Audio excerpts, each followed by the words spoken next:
आज काही मित्रांनो हे कबूतर घेऊन आले. पावसामुळे ते भिजलं आणि खाली पडलं. त्याला कुत्रे खायचे प्रयत्न करू लागले. त्यांनी वाचवलं. घेऊन आल्यानंतर बघितलं काय लागलंय का, खाऊ घालायचा प्रयत्न केलं. भरपूर भुक्यालेला होता, खाल्लं. आता ते माणसाळ्याला असल्यामुळं साहजिक ते माणसाला भेट नाही. माडीने त्याला खाऊ पिऊ घालायचे प्रयत्न केले. शक्यतो आपल्याकडचे पक्षी तर आपण शक्यतो ते घरामध्येच ठेवतो. घरातलं वातावरण थोडंसं वेगळंच होतं. आता नवीन फॅमिली मेंबर आहे, ज्याचा आसन त्यांनी घेऊन जावा. आता हे जुना आपला लकी, आता त्याचं पंखही परिपूर्ण आलेलं आहे. तर त्या पायाचं दुखबी भरलेलं आहे.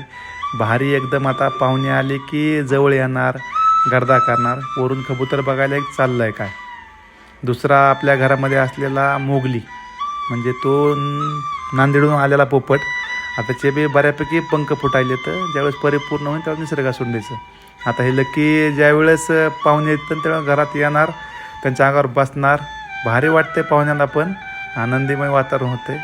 चला, आहे तोपर्यंत आहे कबूतरपणी, ज्याचं असेल ती घेऊन जातील तोपर्यंत तरी आपल्याकडं आहे. चला, काहीतरी जीवनामध्ये आनंदी, काहीतरी वेगळं.